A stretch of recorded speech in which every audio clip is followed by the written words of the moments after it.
Vous écoutez Tech Café, votre rendez-vous sur l'actualité des nouvelles technologies. Nous sommes le 28 février 2023 et c'est l'épisode 311.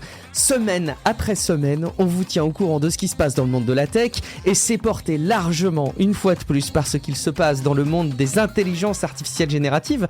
Revue de presse, des news du moment avec une rubrique notamment images et une rubrique texte. Peut-être que si l'épisode n'est pas trop long, on abordera même quelques infos piochées dans les couloirs des annonces du Mobile World Congress, le MWC qui se déroule actuellement à Barcelone.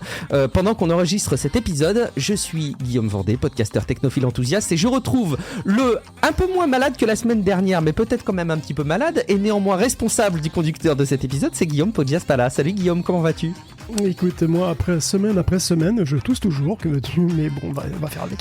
Alors justement, comme tu tousses, que tu vas pas très bien, on a un invité d'honneur qui va peut-être nous aider à mieux gérer ça. Il nous vient du monde de la santé, justement, de la médecine même. Il est passionné de tech et qualité exceptionnelle supplémentaire. Il écoute Tech Café. C'est un auditeur averti qui nous avait sollicité il y a de ça quelques temps maintenant. C'est Steph. Salut Steph et bienvenue. Bonjour, bien, merci de l'invitation. Bah écoute, merci beaucoup à toi de nous avoir contactés. Est-ce que tu peux peut-être te présenter en quelques mots ? Alors moi je suis médecin depuis une dizaine d'années maintenant. J'ai aussi la chance d'étudier l'informatique depuis à peu près 5-6 ans. Je suis en master actuellement sur du big data et de l'intelligence artificielle. Et donc du coup, j'ambitionne à terme un petit peu de coupler les deux passions, la médecine et du coup l'informatique.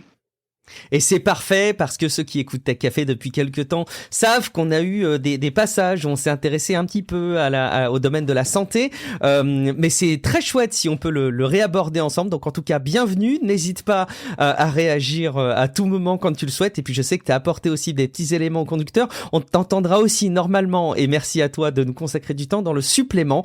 Donc si jamais vous avez envie d'entendre plus de Steph, plus de contenu tech cette semaine, évidemment abonnez-vous au podcast. Merci à toi, en tout cas, d'avoir un petit peu patienté. Je suis pas des plus réactifs ces derniers temps.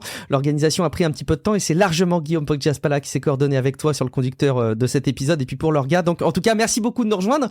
Avant qu'on aborde nos news, un petit coucou et même des bisous, on va oser leur faire des bisous à Johan Rodriguez, Shangou, Vincent Lorgue et Trustwitch qui rejoignent les plus de 250 soutiens qui reconnaissent que Tech Café leur est utile et représentent un rendez-vous à l'audio important pour eux. Merci mille fois à vous tous, c'est hyper précieux. Je vous rappelle que Tech Café est en partie évidemment soutenu par un financement participatif récurrent. Le principe est super simple, on s'inscrit sur patreon.com/techcafé puis on est prélevé de quelques euros par mois. Il y a plusieurs paliers, mais en fait dès le premier niveau, vous pouvez débloquer le flux privé du podcast pour écouter les épisodes sans la pub et vous avez même le chapitrage des épisodes. J'ai également au passage commencé à sonder les soutiens sur Patreon pour envisager une contrepartie supplémentaire, teasing, le fait de participer peut-être à des rencontres en ligne et en live pour ceux qui seraient intéressés. On aurait plein de sujets de discussion possibles pour vraiment ceux qui voudraient s'inscrire, la façon de quelques meet-up sur la tech bien évidemment, mais peut-être sur des sujets qui sont un petit peu annexes. Je suis en train de réfléchir à cette idée. En fait, je pense que ça a séduit une bonne partie des personnes que j'ai sondées et on va pas se mentir, ça donnerait encore plus de sens au titre du podcast Tech Café. Donc allez vous abonner, raison de plus. Et puis autre chose aussi, j'avais demandé récemment à ce qu'on puisse me dire pourquoi on ne nous soutenait pas. C'est toujours important aussi d'avoir ce type de feedback. Et je voudrais faire un petit coucou à Alexandre qui a pris le temps de répondre par mail. Et il dit être exposé lui au tsunami d'informations. Je reprends ses propos. Et il peut pas se permettre de soutenir tous les créateurs et franchement Alexandre, je te comprends, je pense qu'on est tous là face à une forme d'infobésité et donc évidemment si tu devais soutenir tous les contenus qui te plaisent, ce serait probablement compliqué et je veux surtout pas que les soutiens que vous faites ce soit sous un angle d'obligation ou de difficulté quelconque. Faites-le vraiment si c'est possible et évidemment je comprends tout à fait qu'il y ait énormément de personnes qui préfèrent nous écouter gratuitement sans soutien. Merci en tout cas Alexandre de m'avoir répondu et puis pour tous ceux qui souhaitent en savoir plus, rendez-vous sur patreon.com/techcafé. Et enfin, avant de terminer ce tour de piste des incontournables d'introduction d'épisodes, je me dois de relayer un nouvel avis à Apple Podcast. Mais attention, messieurs, tenez-vous bien, on a un avis qui est plus critique, plus sévère. Le titre déception. C'est Avis Podcast, comme il se présente, qui a déposé un podcast sur Apple Podcast France. Il dit « Auditeur et amateur du podcast depuis de nombreuses années, je suis pour le moins étonné du parti pris concernant la politique intérieure américaine. Je continuerai à écouter occasionnellement le podcast, mais avec un angle de vue bien différent. » C'est curieux parce que c'est le genre de retour qu'on a de temps en temps avec Guillaume. Et j'avoue que j'ai vraiment le sentiment qu'il y a des frictions sur ce qu'on semble relayer. Je pense qu'on fait preuve, visiblement pas assez, d'une certaine forme d'objectivité, mais évidemment on a aussi des partis pris. Je pense que ça se ressent. En tout cas, merci d'avoir déposé cet avis, même s'il est très critique et où tu mets plein de réserves. J'ai pas l'impression qu'on soit très différents ces derniers épisodes de ce qu'on a pu être de nombreuses années, mais en tout cas c'est très chouette d'avoir des retours critiques. Vous pouvez commenter les épisodes sur techcafé.fr et nous discuter avec nous et entre vous sur Discord, techcafé.fr/Discord. Et derrière ces incontournables d'introduction d'épisodes, on va donc se lancer sans autre forme de procès avec les news de la semaine. Guillaume, on va commencer une fois de plus à parler d'images. Bah oui, des images, effectivement. Et il y a des trucs qui se sont passés qui ont été vraiment marrants, moi que j'ai remarqué, qui étaient plutôt rigolos. Donc ça devait se tenir par exemple le 25 février en Chine, et c'était quoi ? C'était une grosse stuff, sur un méga yacht de luxe. Alors il se représente aussi cette espèce d'énorme teuf comme ça pour Jet Setter, de séduisant de jeunes femmes. Bon, il fallait payer juste 3000 yuan en fait pour participer. Qu'est-ce que c'est 3000 yuan ? C'est 400 €. Bon, comment dire, qu'est-ce que c'est 400 € vu que les photos étaient quand même vraiment très très attrayantes. Tellement même que ça en était presque suspect, et effectivement, ceux qui ont réussi à détacher le regard des poitrines des supposés invités ont remarqué que leurs mains, elles étaient un petit peu moins bien formées. Donc oui, tout ça, c'était une simple arnaque. Et ces jeunes filles n'existent pas. Ce ne sont même pas des photos d'instagrammeuses lourdement retouchées, d'ailleurs c'est peut-être un pléonasme. Ce sont des photos de filles entièrement synthétiques et totalement photoréalistes. Donc les arrière-plans, les cheveux, le grain de la peau, l'éclairage, même les tissus, rien ne choque. Stable Diffusion a fait pas mal de chemin, et on va d'ailleurs en reparler un petit peu plus en détail après. Et on est en ce moment au début d'une période très étrange, pendant laquelle le réel et le synthétique se mélangent, puisqu'il y a des gens qui commencent à capter que tout peut être synthétisé, quitte à prendre de vraies personnes pour des fakes. Alors il y a certains qui en jouent, comme Danisha Carter sur TikTok, il y en a d'autres qui sont stupéfaits d'être pris pour des effets spéciaux, juste parce que leur look est inhabituel, comme cette fille de 27 ans qui est atteinte d'alopécie, qui est toujours sur TikTok, et si tu vas voir sa page, la moitié des commentaires pensent qu'elle est en 3D. Donc voilà, il y a les filles du yacht chinois, donc, mais c'est pas les seules photos à faire vraiment l'actu cette semaine, puisque finalement, ce qui est beaucoup plus ressorti, c'est le compte Instagram de Joe Avery. Alors, je sais pas si vous connaissez, il contient, donc, à la grande surprise en fait de tout le monde, que des photos qui sont des photos artificielles. Bon, il a 15 000 followers, c'est déjà pas mal, depuis quelques mois, ils le suivent en pensant qu'il est photographe et que ce sont de véritables clichés. Et on les comprend parce que les portraits sont vraiment magnifiques, il est pratiquement impossible de déceler qu'ils sont synthétiques. On les suppose retouchés, c'est vrai, mais je veux dire, pas tellement plus que toutes les photos un petit peu professionnelles de nos jours. Donc sur une couverture de magazine, on n'hésite pas à retoucher le visage des stars, on n'arrive pas à remplacer leur corps des fois au besoin, donc tu sais. Mais Joe Avery, en fait, il s'est pris à son propre piège. Il a commencé à créer ses portraits avec Midjourney, sans le dire, et il voulait en sortir quelques-uns comme ça, et puis faire un article genre révélation, tu vois. Même un article à charge à l'origine. C'est un artiste et sa position sur l'art génératif n'était pas forcément très favorable au début. Et puis, au fur et à mesure, il a eu du succès, il a accumulé pas mal de visibilité assez vite, et il est devenu hésitant. Il voulait pas décevoir, mais au plus il attendrait, au plus la trahison aurait paru terrible. Et donc, il s'est décidé à révéler la vérité. Aucun des portraits qu'il expose ne sont de vraies personnes, il n'a jamais utilisé d'appareil photo pour aucun élément. Et ce qui est intéressant quand même, vraiment, c'est que tout ça lui a demandé énormément de travail, et un gros travail de création, parce qu'il ne faut pas croire que ces images lui sont tombées toutes cuites sur le PC, qu'il a juste fait une sélection, qu'il a juste écrit un truc, et puis ensuite il a juste fait son marché, pas du tout. En fait, il utilise Midjourney pour créer des images dont il reprend des éléments, et après il prend les éléments qui l'intéressent sur chacune, et ensuite avec Photoshop et Lightroom, il recrée l'image qu'il veut, il la règle, etc.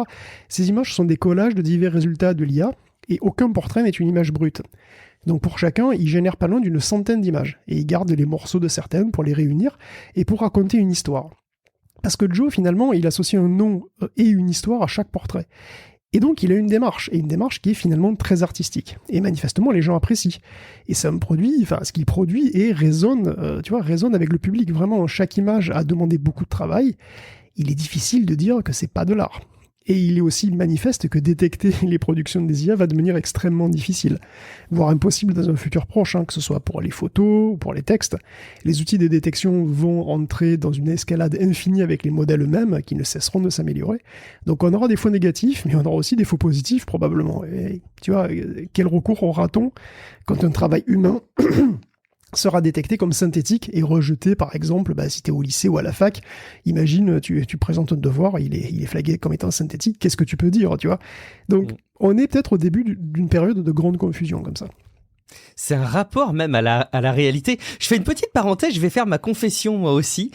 J'ai créé, il y a de ça de nombreuses années, un compte qui usurpait l'identité de quelqu'un, mais c'était vraiment sous un angle de bienveillance et quelque part à côté très fan de ma part. J'avais créé le compte Twitter de Cyril Lignac et en fait je l'animais tellement de manière crédible avec les émissions à l'époque que le truc a pris vachement d'ampleur et j'avais gagné toute une communauté et je comprends vite l'espèce de sentiment d'ivresse qu'a dû avoir la personne sur Instagram parce que en fait quand les personnes te suivent à fond, te croient, du coup tu t'es vraiment gêné quoi. Alors très vite j'avais contacté les interlocuteurs presse qui à l'époque étaient complètement pas intéressés par Twitter chez Cyril Lignac et je leur ai retransmis le compte. Donc vous saurez maintenant que si vous suivez Cyril Lignac sur Twitter, vous pourrez me mentionner aussi en disant que c'est un peu en partie grâce à moi que ce compte existe. Il aurait existé évidemment de toute manière.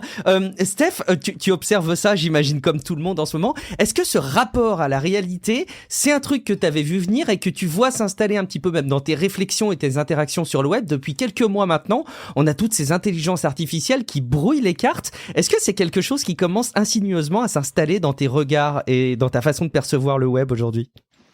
Alors oui, tout à fait. En fait, un des articles qu'a partagé Guillaume aussi est extrêmement intéressant. C'est un de ceux de The Verge qui met en lumière en fait que la plupart des gens, en particulier qui interagissent sur Reddit, commencent à douter des réponses qui leur sont apportées en se questionnant sur l'humanité de la personne qui lui répond. Et ça, on en parlera un petit peu plus tard dans le conducteur, mais ça va commencer à être vraiment quelque chose de très prégnant sur le net. Et je pense que là, on commence à rentrer un peu dans l'ère post-test de Turing. C'est-à-dire qu'il va falloir commencer à prouver à un humain qu'on est bien un humain, en fait. Ouais, c'est vrai. C'est quand même assez incroyable parce que effectivement, à date, il n'y a pas de système pour prouver que la production qu'on a créée est bien la nôtre. Et donc, du coup, comme ça se rapproche quand même énormément de ce que produit l'humain, puisque c'est un peu sur ça qu'il a été entraîné quand même les modèles, la difficulté ça va être effectivement de le différencier. Et là, à date, je vois pas comment on va pouvoir faire. Ouais, ça va être des outils qui vont donner des orientations. On avait cité un des outils, vous pourrez écouter les précédents épisodes, et puis c'est un sujet qui va continuer à avancer pour essayer d'identifier comme ça les contenus qui sont fournis par des intelligences artificielles. Mais forcément, quand on vous met en situation de jugement comme ça, où on vous dit non, mais ce que tu as livré, ça a été créé par une IA, si c'est pas vrai, si l'erreur est dans l'interprétation, on est bien en peine de le prouver. Guillaume, ça va jusque dans le domaine de l'art en fait. Oui, justement d'ailleurs, j'ai envie de prendre un moment, peut-être un long moment même pour faire un petit Stable Diffusion. T'appelles quoi long? Juste une heure ou deux. Fais-toi plaisir. J'ai envie de me concentrer sur ce générateur de myriage donc en particulier parce qu'il est open source et qu'il a une communauté très active et talentueuse et que en fait il met en œuvre très vite des résultats de recherche récentes pour améliorer une plateforme qui a beaucoup évolué finalement depuis l'été dernier. Donc il y a Midjourney et DALL-E aussi qui forcément évoluent, Midjourney en particulier évolue aussi régulièrement, mais ils sont gérés par des boîtes qui gardent un peu leur secret de fabrication, alors qu'avec Stable Diffusion, on peut suivre l'évolution de tout début, en fait même jusque les protos, jusqu'aux derniers outils. Et ces derniers outils qui datent de quelques semaines révolutionnent encore les pratiques. Et donc, si on repart au début, on va essayer de faire juste un petit historique pour voir comment on est arrivé là et voir qu'en fait, on n'est plus du tout au même moment, on n'est plus du tout au même niveau que quand c'est né en août 2022. Donc, Stable Diffusion... Il y a 6 mois, quoi. Grosso voilà, modo. c'est ça. S'il est né il y a 6 mois, depuis, il a eu une version 2 qui, en réalité, d'ailleurs, Stable Diffusion 2, n'a eu que très peu d'impact, finalement, puisqu'il a assez peu modifié l'usage et la puissance du modèle ça a eu beaucoup moins d'impact que la cascade d'extensions et d'outils qu'il a reçu depuis, qui en font désormais finalement un outil de création graphique à part entière qui se rapproche d'un outil de création graphique standard. Donc il y a eu des dates clés dans cette évolution, et la première, c'est l'apparition de Dream Booth. C'est un outil qui permet de fine-tuner le modèle de base de Stable Diffusion. Donc, parce que le modèle a beau avoir vu 2 milliards d'images, il n'a pas nécessairement vu celle qui vous intéresse. Avec Dream Booth, vous pouvez lui montrer. Donc ça permet de créer des modèles customisés qui reproduisent par exemple des images typées animé japonais, ou bien des images avec des styles particuliers, comme style néon, style années 80, ou bien illustration à l'encre, ou alors un style graphique comme la série Arcane par exemple, la série Netflix. Ça permet aussi de créer un modèle avec votre tronche dedans, tout simplement, ou des tronches de célébrités que le modèle d'origine ne connaît pas. Et ça permet aussi d'ailleurs de faire du deepfake, évidemment, de manière assez facile. Alors, grâce à Dream Booth, on a eu de plus en plus de modèles spécialisés qui donnaient des résultats bien meilleurs pour certains types de sujets. Alors bien sûr, avec des meufs à gros seins, évidemment, je vais pas essayer de me cacher derrière mon petit doigt, il y a quand même une certaine motivation derrière. Mais bon, ce qui est intéressant, c'est que il y a quand même eu énormément de modèles, un foisonnement de modèles, et surtout ce foisonnement de modèles, il a explosé à l'apparition des mix, à l'apparition des fusions. Parce que il est aussi possible de fusionner deux modèles de deep learning. C'est pas du tout trivial, mais c'est complexe, mais ça donne pas forcément plus des résultats intéressants. Mais à un moment, la technique est devenue plus mature, et elle a permis de créer des modèles qui, par exemple, peuvent réunir le style d'un modèle particulier avec le sujet de l'autre, ou bien de mixer des styles. C'est un petit peu comme si on pouvait utiliser plusieurs modèles en même temps, dans une certaine mesure. Et donc, à un moment, il est devenu possible de contrôler mieux le processus de fusion pour savoir quelles caractéristiques pourraient être fusionnées avec quelles autres dans les modèles respectifs. Par exemple, on a réussi à rendre les mains bien meilleures. C'est qu'il y a toujours des problèmes pour générer les mains en général avec Stable Diffusion, et ça s'est peu à peu amélioré au fil des mix. Et ce qu'on appelle un mix, finalement, c'est des fusions, souvent c'est des fusions pondérées, avec un petit peu de celui-ci, un tout petit peu de celui-là, mais un peu plus de celui-là, tu vois, par exemple, ça peut regrouper une douzaine de modèles, comme ça, qu'on mélange, et qui atteignent des niveaux de qualité absolument impossibles à avoir sinon. Et du coup, Dream Booth et la fusion sont eux-mêmes des démocratisations de processus qui sont vraiment complexes, et qui sont coûteux en temps de calcul. Et il reste d'ailleurs relativement lourd. Dream Booth, ça demande quand même beaucoup de VRAM encore. Mais parallèlement à ça, il y a deux autres techniques pour intégrer des nouveaux éléments dans un modèle qui sont, eux, énormément plus légers. D'une part, il y a l'inversion textuelle qui crée des vecteurs de description d'un ensemble d'images pour orienter le modèle, un modèle fixé, mais pour l'orienter et le pousser à reproduire dans la mesure de ses moyens l'élément que tu veux. Donc ça peut être un visage, ça peut être un objet ou ça peut être un style. Ça peut être un perso de manga, etc. Ça marche plus ou moins bien parce qu'en fait, tu utilises quand même que des éléments qui sont déjà présents dans le modèle. Mais les fichiers produits sont extrêmement petits, ils font quelques kilooctets, ils sont très faciles à s'échanger sur Internet, donc c'est devenu quand même très populaire. C'est très populaire jusqu'à l'irruption de LoRa, et LoRa, c'est très récent d'ailleurs. Alors LoRa, ça n'a rien à voir avec Johnny, LoRa, c'est Low Rank Adaptation of Large Language Models. Alors pourquoi ? Parce que le but original de LoRa, c'était d'avoir un moyen rapide de modifier les modèles de langage.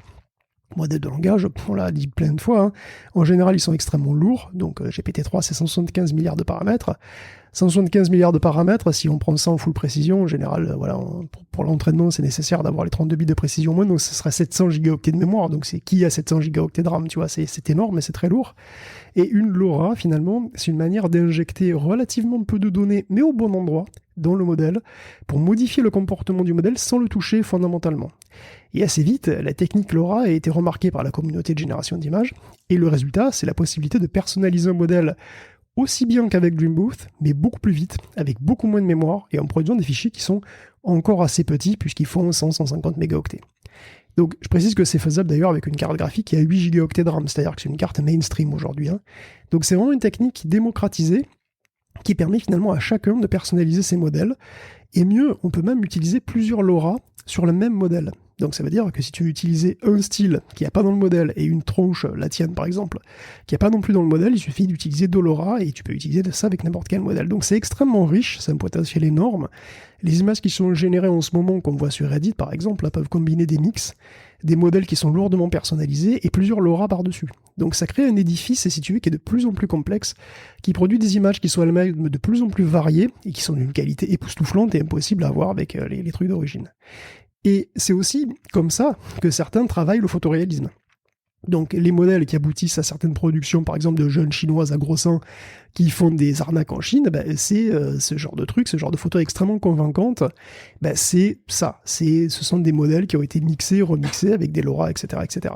Donc si vous avez plus de 18 ans, vous pouvez aller sur le Reddit donc SDNSFW, donc Stable Diffusion Not Safe for Work. Alors, allez-y pour la science, bien sûr, hein, et voyez vous-même les progrès en ce sens, c'est vraiment, vraiment extraordinaire.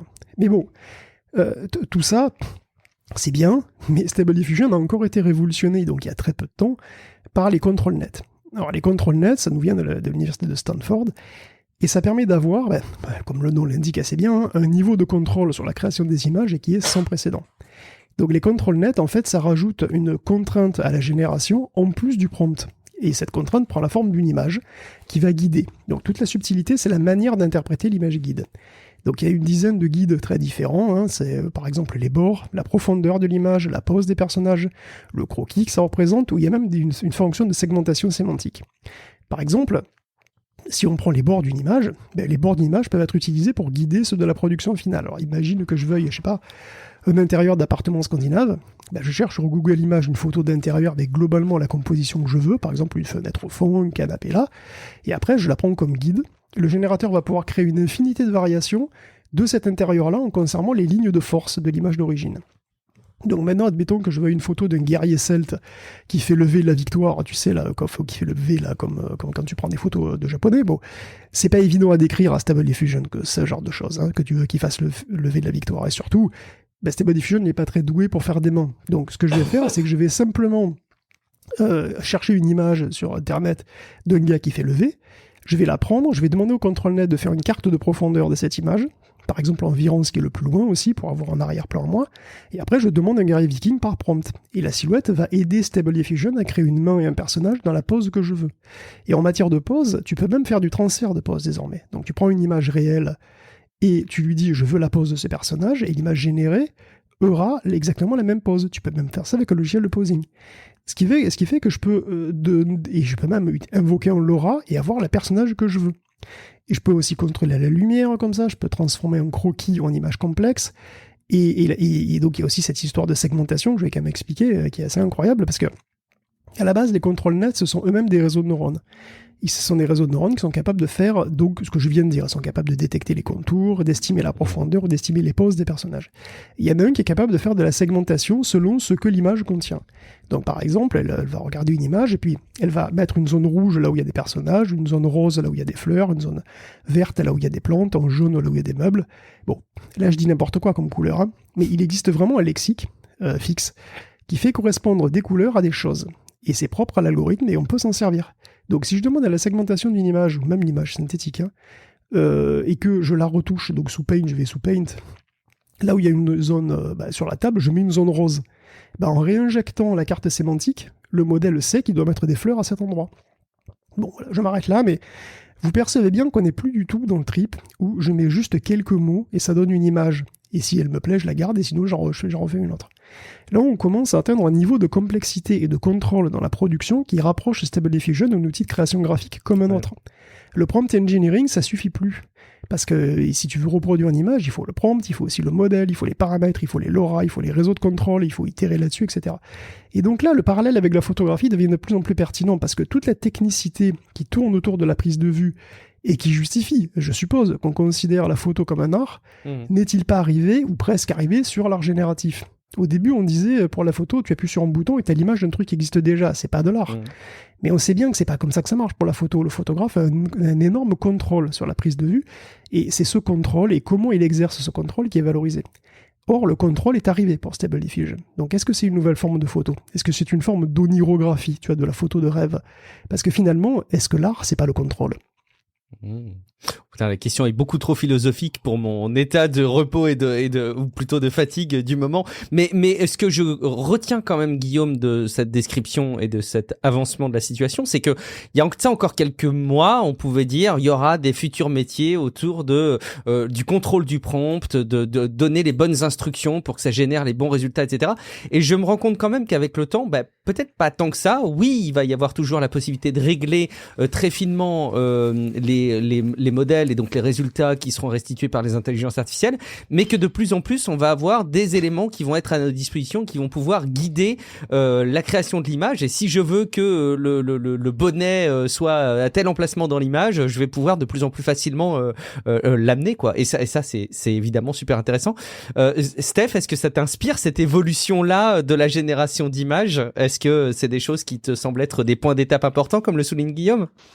Ce qui m'hallucine, c'est la vitesse, sans mauvais jeu de mots, hein, pour le coup, c'est la vitesse avec laquelle c'est en train d'être vraiment une révolution. C'est-à-dire sur l'art génératif, il y a encore quelques temps de ça, effectivement, il fallait envisager des prompt engineers pour travailler, ciseler un petit peu l'image qu'on voulait obtenir, et que de plus en plus, là, comme le disait Guillaume, hein, on prend une image, on sélectionne une image en fonction de la composition de ce qu'on veut au final, et ça devient de plus en plus simple. Donc je me pose la question de savoir quand est-ce qu'arrivera le futur Photoshop, en gros, de l'art génératif. Alors pas forcément, je parle du produit d'Adobe, mais de façon plus générale, quand est-ce qu'arrivera un produit un peu mainstream comme ça, où en gros on lui montrera une photo à peu près approximative de ce qu'on veut, et qui nous sortira un truc qui serait digne d'un magazine d'art, quoi.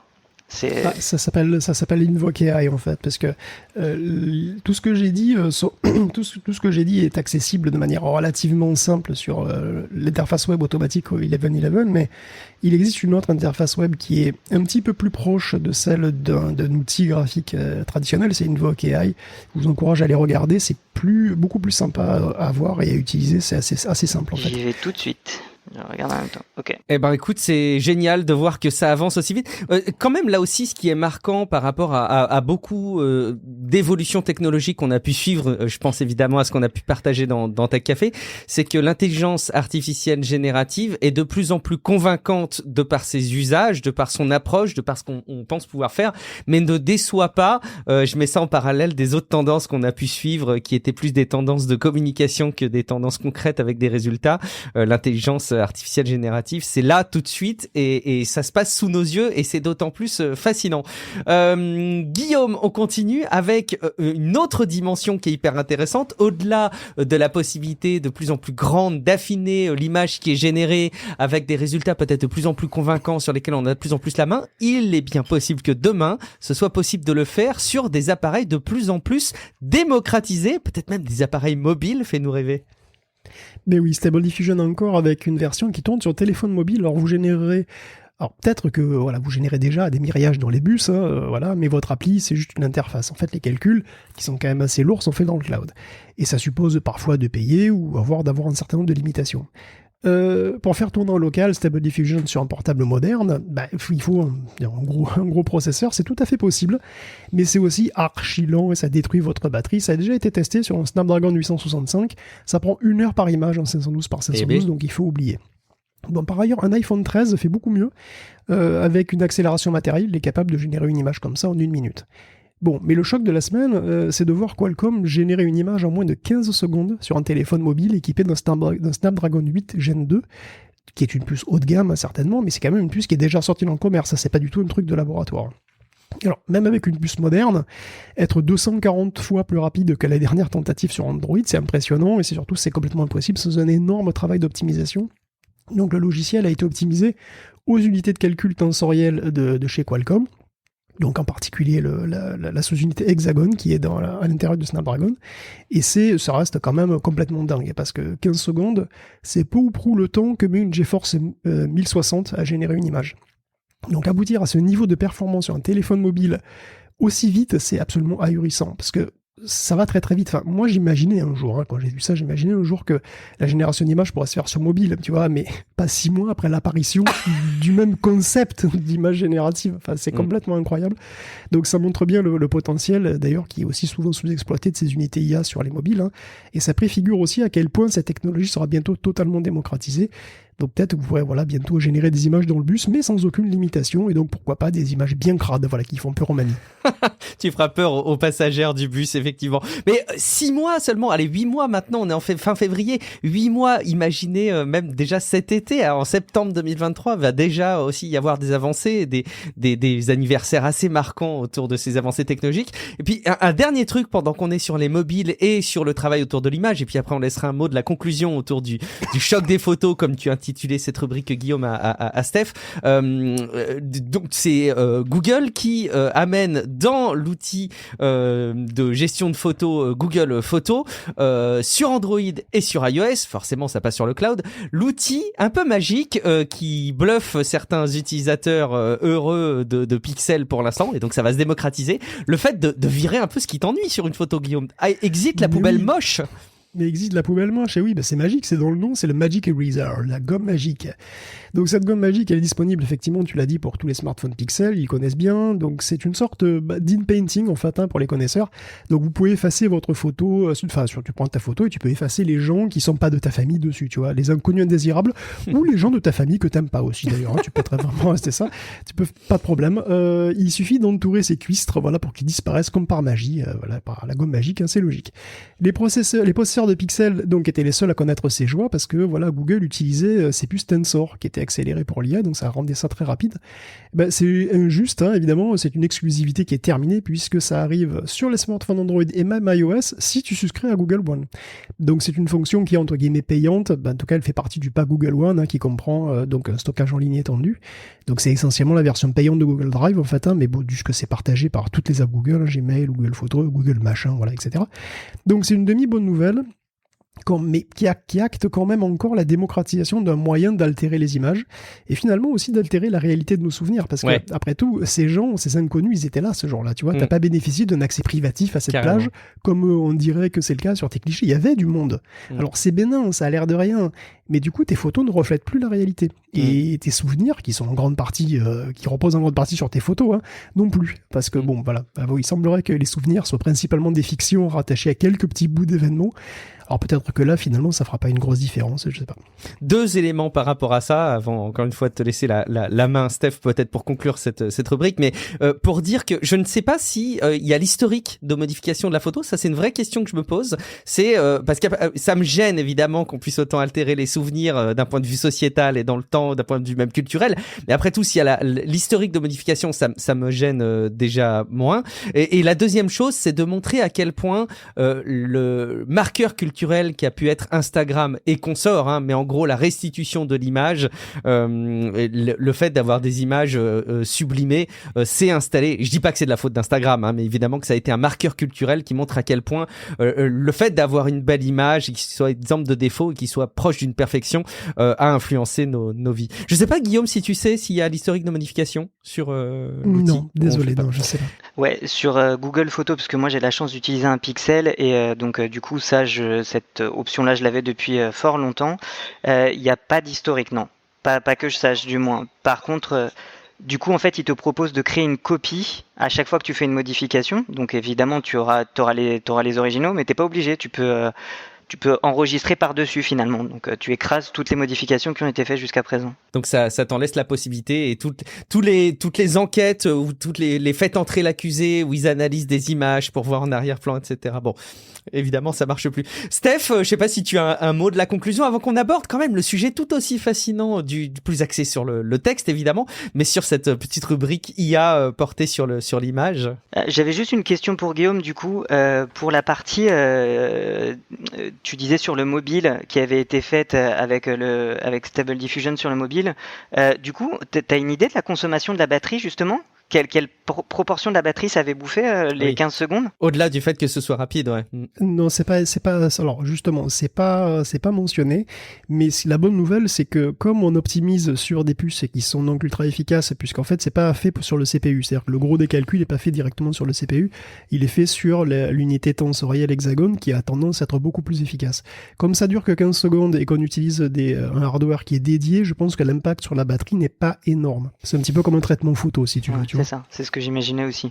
Après, de façon répétée, j'imagine qu'au bout d'un moment, ça doit quand même avoir un impact significatif, mais sur 15 secondes, ouais, j'imaginais bien que ça n'avait pas un impact très fort. Ok, merci. Après le choc des photos, le poids des mots, et oui, les amateurs de magazines comprendront la référence, on va vous parler des enjeux autour notamment de la recherche avec un sujet, donc vous le savez, hein, évidemment, le message de fond, c'est de dire maintenant qu'on a des interfaces de type ChatGPT qui arrivent en plus à être à peu près réactives sur l'information qui est disponible en ligne actuellement, en quoi ça pourrait pas remplacer un moteur de recherche? Mais il y a une question qu'on s'est pas encore bien posée et on commence à avoir des embryons de réponse, c'est est-ce que c'est viable? Est-ce que la consommation, la ressource informatique qui est mise à disposition est viable? On a des premières orientations, des embryons de réponse, Guillaume, derrière tout ça. Ouais, des embryons, c'est vrai. Lors de la sortie du nouveau Bing, c'est vrai, je me demandais à quel surcoût la recherche avec des chatbots représenterait en termes de puissance de calcul et donc de coût aussi. J'étais bien conscient que c'était plus par rapport à une recherche classique, mais combien de plus? C'est une question qui est vraiment cruciale à plusieurs points de vue. Le plus évident, c'est qu'économiquement, la recherche avec des IA n'est une bonne idée que si elle est rentable, ce qui suppose qu'elle soit donc d'une part monétisée convenablement par rapport à son coût de fonctionnement. Et cette semaine, Reuters s'est renseigné donc auprès de plusieurs experts et de John Hennessy, qui est président d'Alphabet, et la réponse est inquiétante puisque une recherche avec une IA coûterait dans les 10 fois plus cher qu'une recherche classique. Alors une recherche classique, c'est pas gratuit déjà, puisqu'il faut chercher dans un index qui est absolument démentiel, donc c'est une énorme base de données, ça mobilise pas mal de très gros serveurs. Une recherche 10 fois plus coûteuse, c'est donc plusieurs milliards de bénéfices en moins net pour Microsoft et Google. Morgan Stanley imagine que si 50% des requêtes que traite en ce moment Google passaient vers le chatbot, donc vers Bard, ça pourrait représenter un coût supplémentaire de 6 milliards de dollars. Semi-Analysis table sur 3 milliards. Dans tous les cas, c'est des milliards qu'il va falloir financer de coûts supplémentaires. Or, c'est franchement pas gagné parce que, si on regarde la rentabilité de notre chatbot bien connu de Google, c'est-à-dire le Google Assistant, il rapporte que dalle, tout simplement. Donc, le fait que ça passe par la voix est probablement un souci en soi. Néanmoins, il n'est pas clair que la recherche par IA soit en matière de pub, ne serait-ce qu'aussi rentable que la recherche standard. Alors qu'il faudrait qu'en fait, elle le soit bien plus. Donc, de ce point de vue, c'est quand même un peu inquiétant et le truc c'est qu'on pourrait penser que de toute façon Microsoft et Google sont ça va leur coûter aussi cher à l'un et à l'autre, mais en fait pas du tout, puisque Bing traite un volume de requêtes 30 fois inférieur à Google, sa part de marché de 3% contre 93% pour son concurrent. Donc ça veut dire que si lui il passait la moitié de ses requêtes au chatbot, ça lui coûterait quand même 30 fois moins cher. Donc Google, il est encore une fois en porte-à-faux. Si Bard échoue, il risque de perdre une partie de son marché face à Bing, mais s'il réussit, ça va lui coûter très cher. Et en relatif, pour Microsoft, l'argent n'est pas un problème. Et puis d'ailleurs, pour bouffer Google, honnêtement, ça le vaut bien.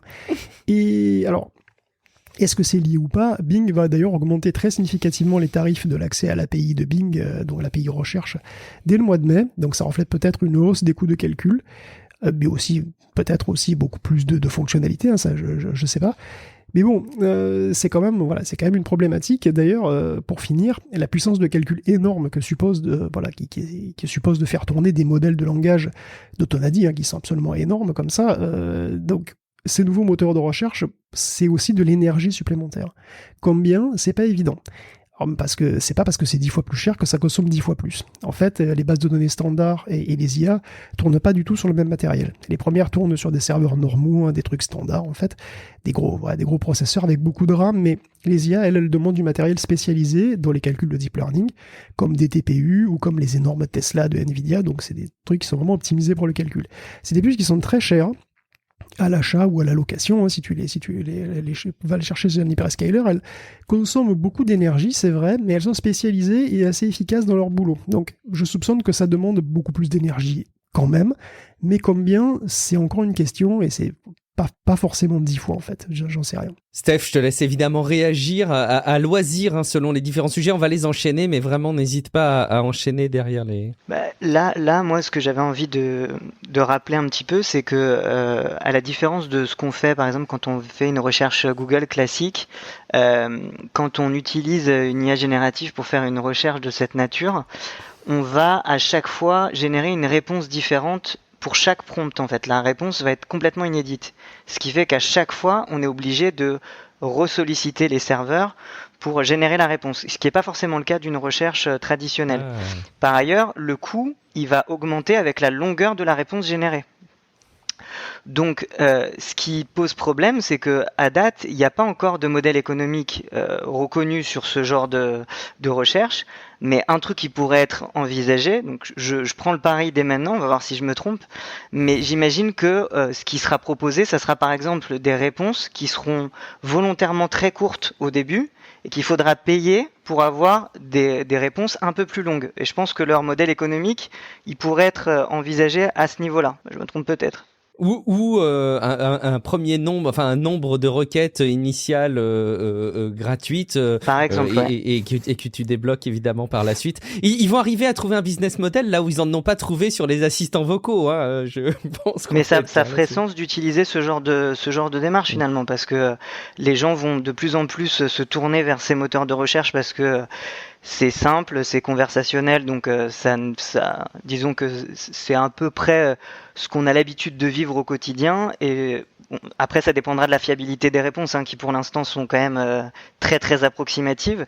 Donc, je suis pas sûr que ça vaille forcément le coup de payer pour ça, mais peut-être qu'en s'améliorant, on verra. Ça vaudra probablement le coup, ne serait-ce qu'en termes de temps gagné de recherche, quoi. Ouais, et puis en plus il y a une dimension supplémentaire par rapport à la recherche qui est encore une fois le fait de raffiner un peu l'interaction et d'avoir un premier niveau de réponse et puis de repréciser les choses, voire de solliciter les mêmes interfaces pour nous faire des résumés, des recommandations. Bon, écoute, on peut leur faire confiance, t'as raison Steph, sur le fait qu'il y aura un business model qui va très très vite se dessiner. On a vu des premières propositions, mais j'adhère en tout cas à ton pari et rendez-vous dans quelques temps pour voir si ça arrive. Autre sujet qui est très intéressant autour de ces interfaces de recherche nourries à l'intelligence artificielle, ou plutôt qui nous nourrissent de contenus qui ont été générés par l'intelligence artificielle, c'est le fait que Bing, le projet qu'ils ont présenté, c'est pas un projet qu'ils ont sorti de leur carton cet automne de nulle part. Ils l'ont pas créé de zéro suite aux dernières avancées de ces derniers mois du côté d'OpenAI, mais en fait ils sont là depuis plus longtemps. Alors oui, le moteur évidemment, j'imagine qu'il est très récent et qu'il va s'actualiser très très vite, mais c'est un projet qui a ses origines il y a de ça longtemps, Guillaume. Ben oui, mais alors comme on est en France, on n'a pas trop vu, puis en plus, on n'utilise pas trop Bing de base, faut bien l'avouer. Ah bon? Donc on s'en est pas rendu compte, mais Microsoft teste un chatbot depuis des années, et Sydney, c'est son nom de code depuis l'origine en 2020. Donc le premier test de chatbot, ça a eu lieu en Inde, et il y a été beaucoup moins sophistiqué que ce qu'on connaît maintenant. Donc Microsoft a accumulé pas mal de feedback quand même, autant que possible, et il a testé divers techs. Et en 2021, il y a eu une autre version en Chine et en Inde.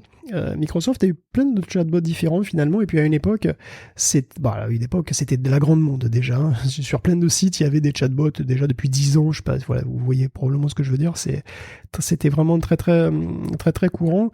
Bon, perso, cette nouvelle origin story de Sydney fait pas une très grosse différence en fait, parce que tous les chatbots antérieurs sont très limités et beaucoup plus mécaniques. Alors, finalement, c'est que quand OpenAI a montré son chat GPT à Microsoft en fin d'année dernière que tout a changé. Microsoft a couplé une version de GPT, sans doute pas un GPT-4, mais bon, qui sait, avec Bing pour créer Prometheus, donc qui est une sorte d'hybride, qui utilise à la fois Bing et GPT pour sortir des réponses à toutes les questions. Et même d'ailleurs à beaucoup trop de questions, pour éviter de partir en live. D'ailleurs, je ne sais pas si vous avez vu, Microsoft a drastiquement limité Bing finalement. 5 allers-retours par session, 50 sessions, ça a été un petit peu relâché à 6 questions-réponses et 60 sessions. Et il refuse d'ailleurs de répondre désormais à énormément de trucs. Donc il a été bâillonné au grand désespoir d'Internet, toujours avide d'IA Drama Queen. Mais bon, pendant ce temps, néanmoins, la popularité de ChatGPT, elle ne faiblit pas. C'est vraiment impressionnant, d'ailleurs au point qu'il est devenu aussi un vecteur pour les pirates. Donc au passage, il semble qu'une fausse page de ChatGPT très réaliste soit apparue et nous invite à télécharger un truc sur la machine. Alors c'est très suspect parce que ChatGPT s'utilise en ligne, le logiciel que vous téléchargez en fait est un malware tout simplement, qui prend le contrôle de votre PC. Donc ChatGPT n'a pas de client local, méfiez-vous, à chaque fois qu'un truc est populaire, c'est utilisé comme tremplin par des cybercriminels, quoi que ça soit, même la mort de la reine d'Angleterre, tu sais. Au point où on en est. On continue sur les interfaces de type livre. Alors tu nous avais parlé des nouvelles qui n'étaient plus retenues par le magazine de science-fiction américain.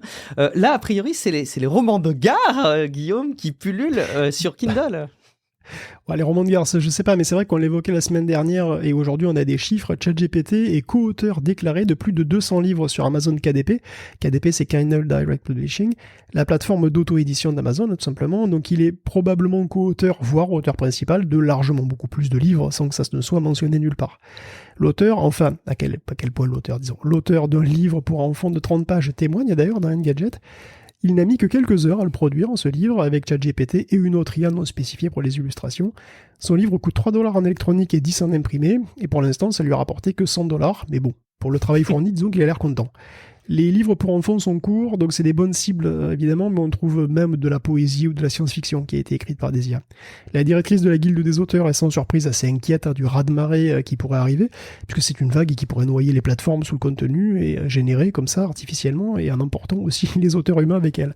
Et du côté des magazines, c'est pas mieux, donc on évoquait le magazine de science-fiction Clark's World. Voilà, c'est ça, j'avais pas le nom, mais... Exactement, voilà. Et c'est pas le seul à se débattre avec les textes artificiels, puisque c'est pareil chez Asimov Science-Fiction, et chez une bonne douzaine d'autres. La semaine dernière, d'ailleurs, je me demandais pourquoi on posterait une nouvelle qu'on n'a pas écrite. Je me disais, ça n'a pas trop de sens. Mais si, j'ai la réponse, parce que ça rapporte du pognon. Pour l'argent! Je suis un grand naïf. Eh ouais, je suis un grand naïf, vraiment. Désolé. Alors, la plupart des magazines payent en fait les auteurs qui publient entre 8 et 10 cents du mot. Parfois, c'est un forfait, mais dans tous les cas, c'est une source potentielle d'argent facile. Et il existe des tutoriels qui listent tous les sites comme Clark's World, Asimov, la BBC fait ça aussi d'ailleurs, et qui expliquent les processus, comment il faut s'inscrire, quels sont les formulaires à remplir, qui décortiquent aussi les revenus qu'on peut en tirer, qui donnent des conseils pour soumettre facilement à tout à la fois. Et bien sûr, ces tutos contiennent des liens affiliés à Jasper, un outil d'assistance à la rédaction. Donc on se demande plus d'où vient cet afflux soudain de nouvelles de science-fiction soumises à toutes les plateformes, qui parfois portent exactement le même nom, avec des formulaires remplis, voire torchés à la va-vite. Et bon, en février, Clark's World d'ailleurs a reçu 700 nouvelles écrites par des humains et 500 nouvelles écrites par des robots. Et je me rends compte que ce que je dis est complètement science-fictionnel en soi d'ailleurs. C'est vraiment rigolo. Bon, mais ça va au-delà de la science-fiction, Puisqu'il y a aussi Flash Fiction qui fait dans tous les genres, c'est un petit peu la même chose, mais il fait dans tous les genres. Ils ont le même souci, ils ont reçu au moins 30 soumissions assistées ces derniers jours, donc ils ont des suspicions pour d'autres qui remontent vers janvier, parce que évidemment, il faut les détecter, ces textes robots. Dans l'ensemble, les magazines refusent les œuvres générées par des IA, qu'ils jugent d'ailleurs assez mauvais, assez stéréotypés et peu intéressants sur la longueur. Donc l'IA maîtrise la grammaire et la technique, mais elle n'a pas vraiment de point de vue, elle rend un petit peu tout mélodramatique, elle manque de subtilité, tu vois, puis en plus elle utilise beaucoup de clichés qui font qu'elle reste détectable, même sans outils statistiques, mais bon, quand même ça prend du temps. Donc comment ça va tourner alors que les outils se multiplient, je mentionnais Jasper, le monde entier a déjà discuté avec ChatGPT, dernièrement Notion met à disposition des outils d'assistance IA. Donc les IA, est-ce que ce sont des super pouvoirs ou est-ce que c'est un pacte avec le diable, comme le dit Eric Giacometti, qui est romancier et scénariste de Largo Winch. Alors là, c'est que le tout début de l'histoire, mais je trouve que c'est déjà totalement cyberpunk. Ah bah complètement, oui, on l'assiste lentement sous nos yeux, enfin lentement, pas si lentement que ça. Tu partages ce sentiment, toi, de ton côté, Steph Sur l'aspect purement récréatif des IA génératives, moi je trouve que c'est quand même l'opportunité de pouvoir créer plus de contenu, potentiellement plus qualitatif aussi, parce qu'il y a quand même des choses très rébarbatives dans l'art de la création, et je pense que ça peut quand même libérer certains auteurs pour des descriptions pas forcément très très passionnantes de paysages par exemple, qui pourraient être grandement accélérées par ce biais-là. Après, de là à laisser entièrement l'IA piloter la création, pour moi là ça me pose quand même question et problème. J'ai vu un certain nombre de vidéos YouTube justement à ce sujet sur la création de livres pour enfants. Honnêtement, le résultat, après maintenant on sait qu'il y a ChatGPT, qu'il y a Midjourney, etc. Mais il y a encore 3 ans de ça aurait fait complètement le game. Il y a aucun problème avec ça. Personne n'aurait jamais pu imaginer que c'était fait par une intelligence artificielle. Et là, dans la vidéo, en l'espace de 4-5 heures, il a créé un livre vraiment crédible pour enfants. Donc je me dis, pour les auteurs qui ont pignon sur rue, je me demande si c'est pas aussi une aide, et il faut pas forcément voir le diable partout. Après, ça reste que mon sentiment. Ouais, dans quelle mesure est-ce que ça va pas remplacer des travaux de prestation qui sont faits par ce qu'on appelle, j'aime pas trop le mot, mais par des nègres, pour des écrivains aussi, quelque part, ou en partie, quoi, en partie. On verra. Et alors peut-être qu'il y a un sujet quand même qui est pour l'instant protégé de ces sujets. Ce serait celui de la politique quand même. Guillaume, rassure-moi, il y a bien un domaine dans lequel ces algorithmes ne peuvent pas remplacer nos bons vieux politiciens si aguerris et qui ont une si bonne connaissance de leurs concitoyens et des enjeux du futur. C'est la politique quand même. Oui, alors ça, si, justement, ça, je pense qu'ils sont prêts, puis ça, tranquille. Mais bon, encore faut-il qu'il soit politisé. Est-ce que ChatGPT est politisé? Mais il est parfaitement neutre, la enfin. La réponse, c'est où? Écoute, justement, la réponse est que oui, il est politisé. Alors, de toute façon, les Chinois l'avaient senti. Ils sont persuadés que ChatGPT peut être un cheval de Troie pour l'idéologie décadente de l'Occident. Ces réponses sont le reflet de nos modes de vie dévoyés, mais donc ils veulent pas de ça chez eux. ChatGPT est interdit en Chine, bien sûr, les FAI locaux doivent le bloquer. D'ailleurs, les grosses boîtes qui veulent sortir un chatbot dans le style vont devoir d'abord le montrer aux autorités, qui va bien vérifier qu'il répond bien dans les clous comme un bon petit soldat. Moi qui pensais que le blocus technologique des États-Unis allait être un gros obstacle au développement des IA en Chine, il va déjà falloir qu'ils se dépatouillent avec leur propre censure. Je leur souhaite bien du plaisir. Mais bon, revenons à ChatGPT, oui, il est factuellement orienté politiquement. Ou pas, il est clairement à gauche, avec un penchant libertarien, un cocktail assez américain, puisqu'il est de gauche, mais il veut pas trop d'intervention de l'État. Donc comment on le sait? Comment on sait que ChatGPT est de gauche? En fait, il a fait comme tout le monde, il a rempli des quiz sur Internet. En fait, c'est David Rosado qui l'a aidé. Il a d'abord demandé à ChatGPT de quel bord il était. Évidemment, il a répondu qu'il était neutre. Ensuite, il lui a posé toutes les questions d'une quinzaine de tests politiques anglo-saxons et espagnols. Et les résultats sont assez clairs, puisque dans 14 cas sur 15, il est placé plutôt à gauche, avec un penchant libertarien plus ou moins prononcé, c'est-à-dire qu'il a à peu près la mentalité de la Silicon Valley, peut-être. Les questions sont pas anodines, et touchent tous les sujets, économiques, politiques, sociales, voilà, vous pouvez faire le test vous-même d'ailleurs. Il y a les réponses de ChatGPT qui sont d'ailleurs toutes documentées. Bon, c'était assez inévitable finalement. ChatGPT n'est pas neutre en tant que miroir de nous-mêmes, qui ne le sommes jamais vraiment, il reflète des choses aussi. Alors, être de gauche, c'est terrible, je sais, apparemment on nous le reproche souvent, mais ce n'est pas une fatalité. C'est ça, c'est la bonne nouvelle. Le même David Rosado, d'ailleurs, a payé OpenAI pour faire un fine-tuning de GPT-3, alors la version DaVinci, qui est le modèle le plus évolué, je crois. Donc, il a pris des textes qui sont nettement orientés, à droite de l'échiquier politique, comme on dit, et il a fait donc fine-tuner GPT-3 pour se créer un nouveau GPT à lui, un GPT de droite. Véridique. Il l'a appelé GPT de droite, c'est Right-Wing GPT. Donc il s'est pas cassé la tête, donc GPT de droite, ça a très bien marché et ça a coûté que $300. Donc il a eu son modèle de langage qui répond aux questions à l'opposé du modèle de base. GPT de droite est vraiment le symétrique du GPT original. Il a une morale chrétienne, il est conservateur, il veut une famille traditionnelle, il veut pas d'impôts, pas de régulation, libre marché, etc. Et le dataset est étonnamment petit, puisqu'il n'y a que 354 exemples de réponses et 489 textes politiquement orientés, c'est pas non plus énorme. Donc ça montre la facilité avec laquelle on peut créer un modèle politiquement orienté, voire militant. Et avoir des IA politisées, c'est un peu dangereux. Alors de l'autre côté, j'avoue que franchement, je sais pas comment faire une IA neutre. Parce qu'il faudra un dataset totalement neutre, mais tout est politique. Et est-ce que c'est possible de faire un dataset qui soit à la fois suffisamment riche et complètement neutre? Franchement, je sais pas. J'ai interrogé d'ailleurs Bing pour savoir, de New Bing là dans Skype, oui parce qu'on utilise Skype nous, pour savoir s'il était de droite ou de gauche. Bon évidemment il dit qu'il est pas orienté. Après c'est intéressant d'aller le titiller sur des positions. Tiens je lui demandais est-ce qu'il trouvait que c'était bien la peine de mort. Et c'est intéressant de voir comment il arrive à restituer des informations relativement factuelles en pesant le pour et le contre. Il se prononce pas, mais bon en fait si tu pourrais tout à fait être convaincu par les arguments pour. C'est toujours rigolo ou effrayant à faire comme exercice. Une arnaque qui est portée par une IA. Guillaume, l'IA, c'est aussi peut-être ce qui va remplacer le métier des pirates demain, va savoir. De pirates et d'avocats, de gendarmes et de voleurs, mais pourquoi pas. Je sais pas si c'est activé en France, ce genre de truc. J'avoue que j'utilise pas du tout mon téléphone pour avoir accès à mon compte bancaire. Mais en Angleterre et aux États-Unis, la voix est utilisée comme moyen d'authentification. Donc, tu dis une phrase clé qui est analysée un peu en profondeur et qui sert d'empreinte biométrique pour te donner accès. Alors, les banques claironnent que c'est même plus sûr que les empreintes digitales. C'est pas certain du tout, parce qu'il y a quand même un journaliste de Vice qui a utilisé un service de clonage de voix en ligne pour le démontrer. Alors, il a cloné sa propre voix, il veut pas d'ennui avec la police. Mais après avoir créé son profil sur Eleven Labs, on avait déjà parlé, je crois, c'est un service de clonage de voix comme ça.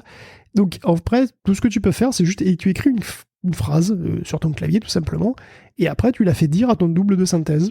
Et il a fait ça pour sa banque, tout simplement en appelant sa banque. Il a fait parler son ordinateur et la banque n'y a vu que du feu. Donc ça aurait pu ne pas être son compte. Donc il y a la date de naissance et un enregistrement de voix de quelques dizaines de secondes, mais il aurait pu accéder à son compte exactement pareil.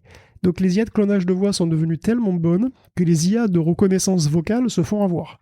Donc si les IA commencent à bafouer la loi, où va-t-on ? Mais heureusement, il y a aussi des IA qui la défendent. Donc nous sommes sauvés. Et oui, le cabinet d'avocats londonien Allen & Overy a adopté ChatGPT comme assistant. Donc son boss, qui s'appelle David Wakeling, a approché donc OpenAI et il a demandé un modèle customisé quand même, voilà, customisé avec des pavés de textes juridiques. Il a ensuite mis ça à disposition de ses employés et puis il a été plutôt adopté. Donc depuis fin 2022, l'IA a répondu à 40 000 demandes des 3500 employés de la firme. Un employé sur 4 l'utilise désormais tous les jours et il y a 80% qui l'utilisent de temps en temps. Donc, d'autres grosses boîtes juridiques sont aussi en cours de test avec ce nouvel outil qui, faut bien le dire, finalement se prête pas mal à l'exercice. Parce que bon, voilà, comme disait Steph, il y a des choses qui sont un petit peu chiantes à écrire. ChatGPT peut répondre directement, d'ailleurs, et éviter d'avoir à parcourir des centaines ou des milliers de pages de code, de jurisprudence, de dossiers. Moi, ce genre de truc me donne le frisson, j'ai des maux de tête rien que d'y penser. Le droit, c'est pas fait pour moi. Je crois que je fais une allergie. Si je vois trop longtemps un code civil, je m'évanouis. Mais bon, ChatGPT peut aussi rédiger des textes administratifs, et c'est turbo chiant, les textes administratifs. Enfin, je veux dire, c'est très standardisé.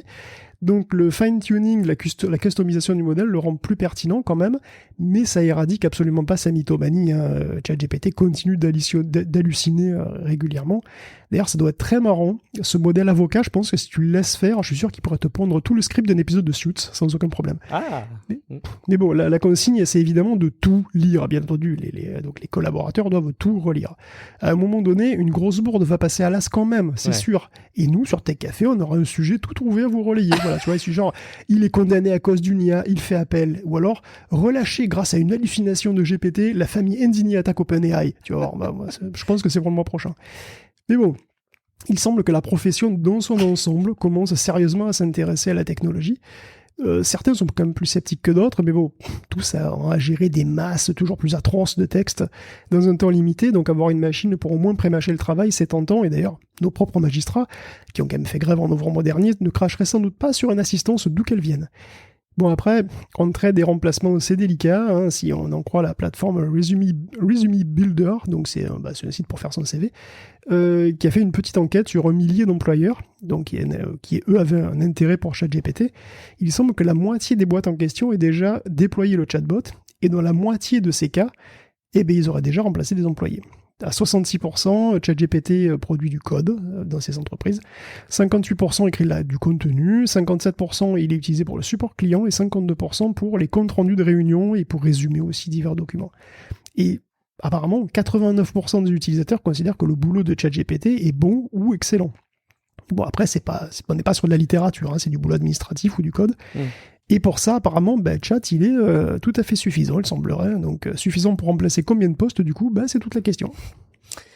Juste pour répondre à ta question, en France, ça s'est pas répandu, mais en 2017 et 2018, je crois, il y a eu des expérimentations autour de l'identification des clients des banques côté banque postale, et je crois que ça a subtilement été retiré dans la foulée. Donc à croire peut-être que la fiabilité était pas au rendez-vous, en tout cas pour les technologies qui étaient utilisées. Mais en tout cas, ça donne un petit aperçu, je pense. Et puis on va conclure cette rubrique, et puis on te laissera là aussi, honneur à toi, Steph, l'opportunité soit de réagir aux sujets qui ont été listés, soit d'apporter un regard complémentaire pour conclure la rubrique. Mais tu voudrais nous parler, Guillaume, de Llama. Alors en espagnol, c'est Llama quelque chose, ça veut dire ça s'appelle quelque chose. Et tu voulais juste mettre en avant un petit modèle, Guillaume. Ouais, moi je dis Lama, tout simplement. Ah, pour moi c'est Llama, tu vois. C'est mes années d'espagnol au collège, c'est Llama. C'est ça, non, mais puis voilà, c'est un aspect mec du Sud. Donc, exactement. On parle peu de méta finalement et des IA, et quand on parle d'IA, c'est vrai qu'on parle assez peu de méta en ce moment, et c'est assez injuste parce que déjà Galactica est aussi bon que ChatGPT ou Bard, et voilà, et leur labo de recherche, il est pas en reste sur les sujets, sur le sujet en particulier, sur les modèles de langage. Et d'ailleurs, c'est un groupe de chercheurs français qui vient de produire ce qui semble être une avancée quand même majeure dans le domaine, puisque leur bébé s'appelle donc Llama. Yama. Avec deux L A-M-A. Et il semblerait qu'il soit meilleur que GPT-3 tout en étant 10 fois moins gros. Donc sa version la plus grosse soutient même la comparaison avec Palm, qui est encore plus énorme puisqu'elle a 540 milliards. Donc il est aussi encore 10 fois plus petit. Donc c'est extrêmement important parce qu'un modèle de langage, donc c'est vraiment très très gros, encore une fois. 175 milliards de paramètres, même si tu veux faire de l'inférence, il faut au moins 350 gigaoctets de RAM en 16 bits, rien que pour le charger, et puis ensuite il faut laisser les calculs sur cette masse énorme de nombres, donc ça consomme énormément d'énergie, ça coûte très cher, comme on l'a évoqué.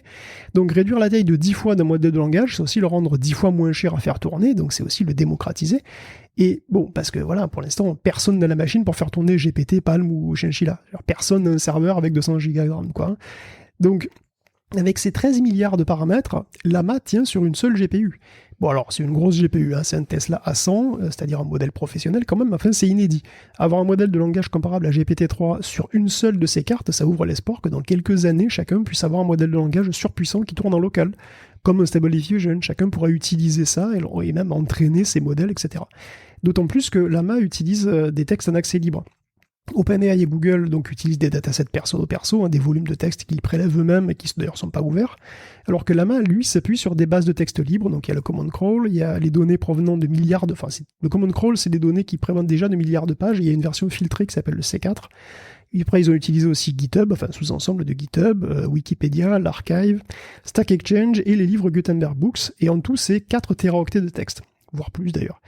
Donc Llama, c'est une architecture qui est relativement standard à base de transformers, mais avec une combinaison d'optimisation, qu'ils ont un petit peu pêché un petit peu partout, sur la fonction d'activation, sur les plongements, les normalisations, etc. En tous les cas, Llama aussi tire parti des tests qui ont été faits sur Chinchilla, dont j'avais un petit peu parlé, qui mettent en évidence l'intérêt d'entraîner sur un très gros volume de mots.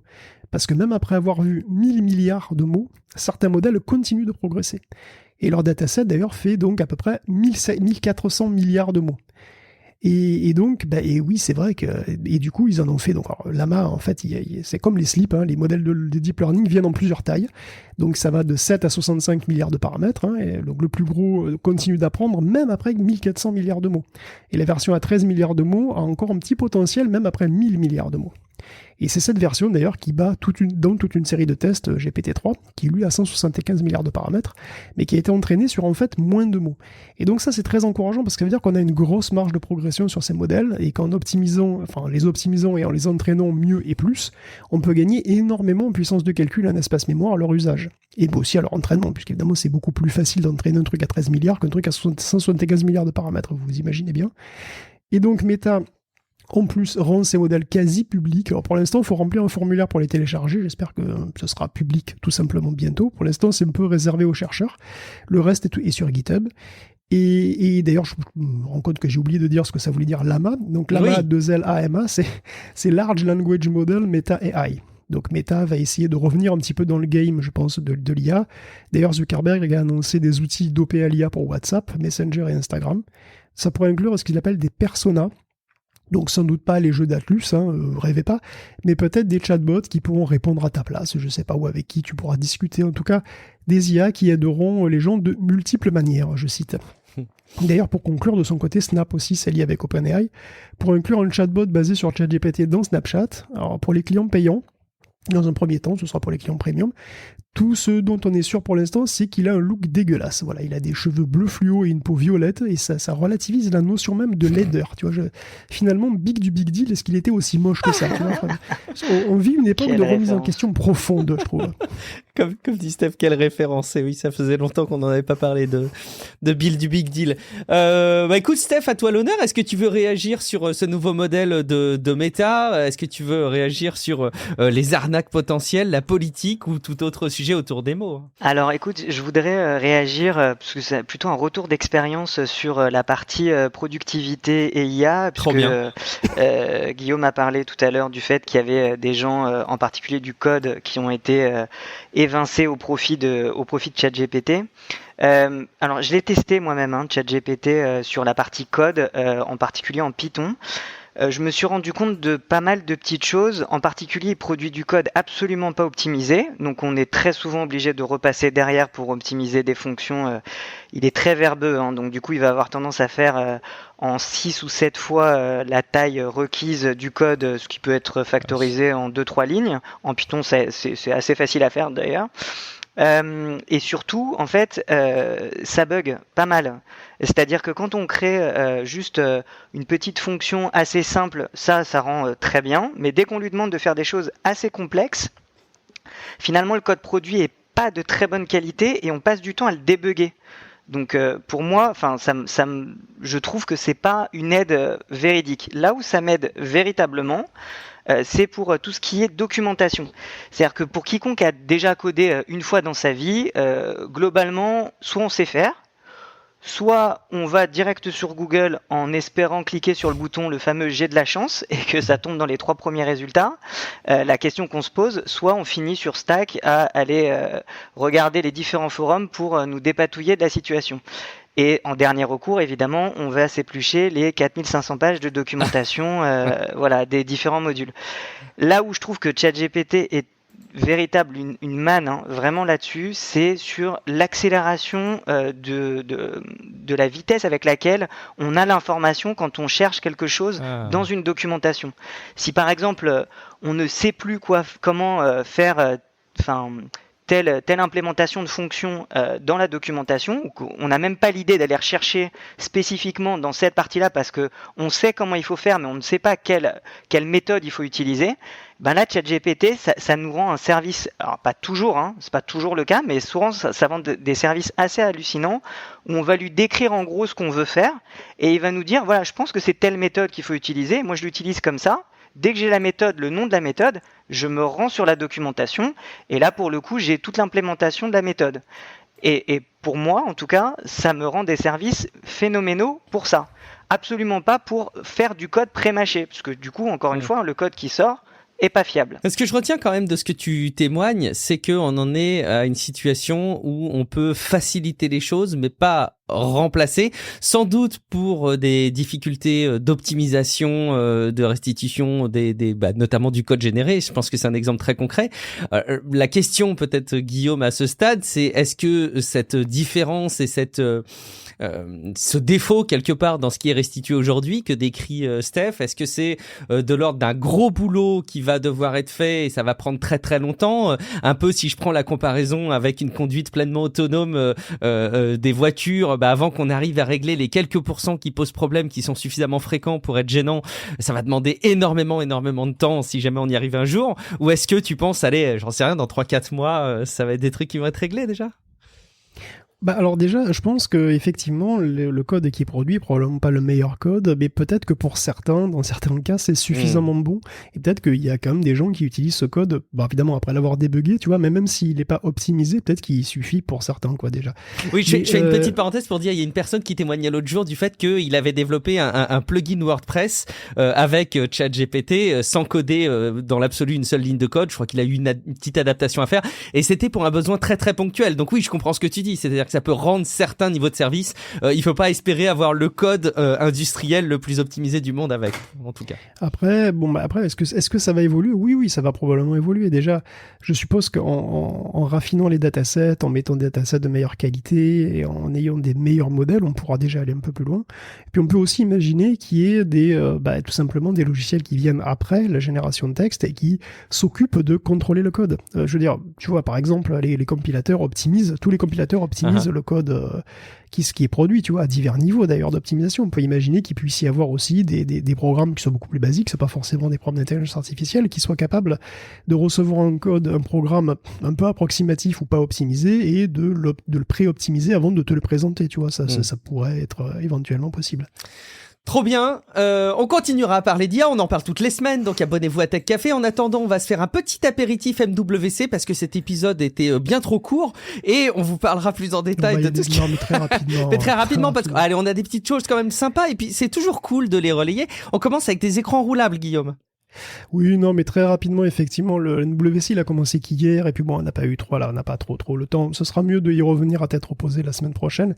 C'est vrai qu'on a quand même vu des écrans enroulables qui sont assez sympas sur des téléphones et sur des ordinateurs, donc voilà, c'est assez marrant. Tu as donc des écrans qui s'agrandissent comme par magie, hein, presque, hein, un écran d'ordinateur qui a l'air standard comme ça, et qui devient donc qui passe en mode qui grandit comme ça vers le haut pour faire un truc en mode paysage, d'écran beaucoup plus grand, c'est assez sympa. Bon, on a vu aussi des trucs un petit peu plus rigolos, je trouve, un petit peu plus cocasses, comme des téléphones water-coolés.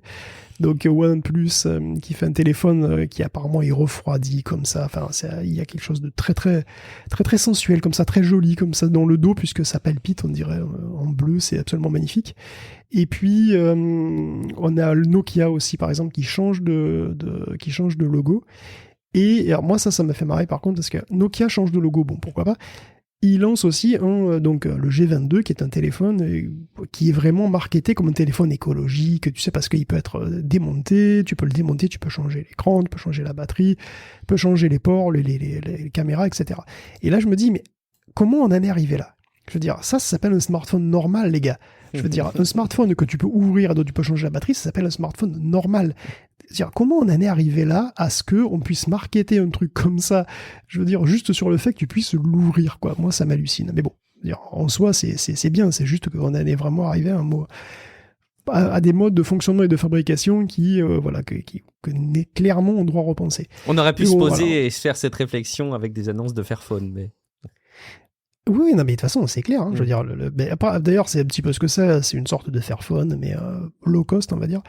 Et c'est très bien. Mais bon, voilà, on en dira beaucoup plus la semaine prochaine, évidemment, si vous avez vu des trucs qui vous ont marqué. Steph, est-ce qu'il y a quelque chose dans le MWC tel qu'il s'est déroulé là qui a retenu ton attention, ou une remarque peut-être sur ces éléments? Non, pas particulièrement. Les écrans roulables, ça donne quand même sacrément envie, mais j'attends que ce soit complètement démocratisé avant de sauter le pas, j'avoue. Le water cooling sur les smartphones, non mais tenez-vous bien, c'est le futur, messieurs dames. C'est fou à quel point, vous voyez, au passage, je prends un tout petit peu de recul pour me dire, il faut qu'on mesure un petit peu ce à quoi ressemble un épisode de Tech Café cette année, à l'époque où quand même, quand le MWC arrivait, on était à l'affût quoi sur les infos. On a vraiment drastiquement changé de dimension d'infos avec l'intelligence artificielle, avec des sujets très concrets, et c'est assez remarquable de le relever, quoi. Ouais, enfin ça c'est cette semaine, hein. Tu vois, la semaine prochaine on sera tout fou sur les gadgets. Hein, T'y crois, franchement? T'y crois? On verra. Ouais, je vais m'hyper. Remarque, c'est toi qui fais le conducteur, donc tu pourras te donner raison, espèce d'escroc. Bon, très bien. Allez, on va parler un petit peu de jeux vidéo. Steph, ça me plaît, ça m'intéresse vachement. Un petit retour sur un jeu en particulier, Octopath Traveler 2. Yes. Alors moi, je vais vous parler très rapidement de mon retour d'expérience sur la suite d'un jeu qui est sorti il y a déjà 5 ans et que j'avais absolument adoré. Donc c'est en fait un JRPG au tour par tour classique, mais avec des combats assez dynamiques. Donc j'ai testé la démo. Compte tenu du temps que j'ai à disposition, j'ai quand même mis 10 jours pour faire 3 heures de jeu. Donc voilà, faut prendre ça aussi avec des pincettes. Mais au final, ce que ça a montré, c'est que c'est plutôt une évolution en douceur qu'une vraie remise à plat. Mais moi j'ai absolument pas boudé mon plaisir, hein. J'ai trouvé que c'était juste brillant dans la façon dont ils ont un peu réinventé le JRPG. Après, si vous aimez les JRPG à la Final Fantasy VI, mais vraiment très modernisé, et que vous avez 80 heures devant vous, allez-y, vous savez ce qu'il reste à faire, quoi. 80 heures, tu te rends compte. Voilà. C'est des gens qui n'ont pas d'enfants. Ou 2 ans du coup. Tiens, alors j'en profite aussi pour faire un tout petit retour, mais très rapide. Il y avait Horizon Forbidden West qui est inclus dans le PlayStation Plus Extra, qui est un sujet en soi, hein, d'ailleurs, parce que c'est un jeu quand même plutôt récent. Et donc je l'ai lancé, et en fait je ne m'attendais pas à avoir une telle claque graphique. Visuellement, c'est absolument magnifique et magistral. Bon, il y en a pour une trentaine d'heures, donc pour les mêmes raisons que ce que tu avances, Steph, je doute aller très très loin, mais une super session voyage et graphiquement quelque chose de très convaincant au passage aussi. Guillaume, du nouveau du côté du rachat de Blizzard Activision King, avec des prises de parole côté Nintendo et Nvidia. Bon, on a de plus en plus l'impression que la bataille autour de ce rachat, c'est un duel entre Sony et Microsoft, et qu'il y a Call of Duty un petit peu au milieu, et donc Microsoft cherche des alliés pour démontrer qu'il n'est pas une menace. Voilà. Parce que selon eux, évidemment, c'est Sony la menace monopolistique. Hein. Et ça aboutit à des deals qui font des heureux finalement, puisque Nintendo, par exemple, voilà, sans doute très content d'avoir l'assurance que les Call of Duty arriveront au même moment sur ses consoles à lui que sur Xbox, et ça pendant moins de 10 ans. Bon voilà, ça fait du joueur potentiel en plus, et Nvidia doit être aussi assez content de son accord qui lui assure la présence de tous les jeux Xbox PC sur son service de streaming GeForce Now. Et voilà, donc si le deal se fait, ça inclura aussi d'ailleurs les licences Activision Blizzard. Et donc concrètement, ça fait pas mal de jeux ultra populaires en plus sur GeForce Now. Donc voilà, c'est un deal significatif, d'ailleurs, parce qu'il permet quand même à un concurrent direct de son service de streaming de profiter de jeux qu'il exploite lui-même. Hein. Donc c'est un signe qu'il ne souhaite pas garder voilà, tous les titres exclusifs pour lui et verrouiller tous les utilisateurs chez lui.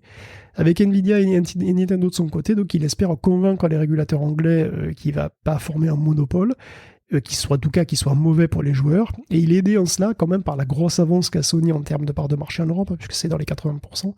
Et l'argument de Microsoft, c'est que c'est Sony qui est en position de monopole, et que lui, voilà, c'est le chevalier blanc qui va venir lutter contre lui, hein, pour le bien de tous les joueurs. Voilà, j'ai une petite larme, c'est tellement beau. Je vais peut-être me réabonner au Game Pass, mais non, je vais pas faire ça, parce que sinon je risque de jouer à Atomic Heart, je me connais, et après ça va faire très compliqué dans ma tête, parce que ce jeu, il sent le gaz, et il sent le Gazprom même. Ouais, justement, Atomic Heart, tu peux peut-être nous parler un petit peu de l'actualité un petit peu chaude à ce sujet, effectivement. La première fois que j'ai vu les images sur ce jeu, j'ai trouvé ça intriguant et assez cool. Hein. En fait, les bandes annonces qui montrent une sorte de croisement entre BioShock et Duke Nukem, mais le tout dans une ambiance soviétique fantasmée, ça m'a parlé vraiment. Hein. Mais bon, les premières images en fait qu'on a vues, c'était d'ailleurs en 2018 ou 2019, c'est-à-dire dans le monde d'avant, hein, dans le monde d'avant la guerre. Et le jeu, bon, il paraît que le jeu est assez bof et vulgose, mais bon, honnêtement, ça je m'en fous, limite, bon. Mais le souci, c'est pas ça, c'est que Atomic Heart n'a pas l'air que russe, il est russe. Et il est disponible déjà en Russie et uniquement sur VKplay. VKplay, c'est une filiale du groupe VK, dont le CEO est donc le fils d'un ponte du Kremlin. Il s'appelle Sergei Kiryanov. Un vétéran et collègue de Poutine depuis des décennies. Bon, ça peut paraître un peu lointain comme ça, mais le CEO du studio Moonfish, qui a créé le jeu, donc, a travaillé chez Mail.ru avant que ça ne devienne VK. Donc, bon, voilà. Moonfish, en plus, est basé à Chypre. Mais ça, c'est très récent. Ça date de 2022. Il y a 3 ans, c'était sûr qu'ils étaient basés à Moscou. Et en fait, ils sont déménagés il n'y a pas très longtemps. Et comme d'autres entreprises russes, comme Moonfish a sans doute un staff international, c'est sûr, mais à la base, c'est un studio russe avec des employés russes et qui ont des familles russes. Et ça explique aussi peut-être leur positionnement pas franchement tranché sur la guerre en Ukraine, qu'on leur reproche abondamment. Et bon, parmi les investisseurs de Moonfish, on trouve donc Tencent et Gem Capital. Et Gem, lui aussi d'ailleurs basé à Chypre. Mais bon, Gem, il a des liaisons avec Gazprom. Son fondateur a travaillé pour Gazprom dans les années 2010 et Gem Capital était encore impliqué dans le secteur de l'énergie russe en 2021. À quel point c'est encore le cas aujourd'hui ? Mystère. Du coup, c'est possible qu'une fraction de l'argent récolté par le jeu arrive de manière détournée, ou même par taxation, je sais pas, dans la poche du gouvernement russe. Mais c'est pas certain non plus, ce truc demanderait une enquête digne de la brigade financière pour être fixé, j'ai l'impression. Mais au-delà de ça, bon, il y a les symboles aussi. Hein. La glorification de l'URSS, fût-elle une uchronie, passe pas en Ukraine aujourd'hui. Les robots hypersexualisés du jeu, d'ailleurs, ont la même coupe de cheveux que Yulia Tymoshenko, donc la femme politique ukrainienne qui était figure de l'opposition au président pro-russe à l'époque. Bon, est-ce que c'est une provocation ou pas ? En tout cas, les Ukrainiens demandent officiellement le retrait de Atomic Heart des Steam et Xbox et compagnie dans le pays. Ça se défend, même si j'ai une pensée aussi pour ceux qui ont travaillé sur le jeu, hein, russe ou pas, c'est des codeurs et des artistes qui ont une famille, qui ont aussi le droit de vivre, quoi. Je suis sûr que tous ne sont pas partisans de la guerre en plus, tu vois. Et franchement, dans ces moments-là, je développe une vraie nostalgie des années 90-2000. Alors, c'est pas parce que j'étais plus jeune, hein, même pas, ou pas du tout, parce que c'était complètement idyllique à cette époque, hein, même dans ma vie d'ailleurs, mais ce qui est factuel, c'est que 90, c'est après 89. Et donc ça veut dire qu'on était après la chute du mur, on était en pleine réunification, tu vois, non seulement de l'Allemagne, mais du monde. La guerre froide, c'était du passé, la mondialisation était en marche, et avec elle, la paix mondiale, c'était même plus un objectif, c'était une nécessité. Tout le monde devenait interdépendant, tu vois, et donc tout le monde devenait collaborer. Des Russes et des Américains se sont retrouvés dans l'espace, on a lancé l'ISS, il y avait des profs russes qui enseignaient à des élèves ukrainiens dans les universités françaises. C'est ça, moi, que j'ai connu, hein, dans ces années-là. Et tous les pays s'ouvraient, même la Chine se mettait au libre marché. Et donc, c'est pas vraiment la Super Nintendo ou les téléphones à clapper ou les mini-disques d'Isabelle Boulet, que je regrette le plus de ces années-là, finalement, c'est ce sentiment de réunification, de mondialisation optimiste, qui s'est quand même vraiment éclaté au sol ces dernières années.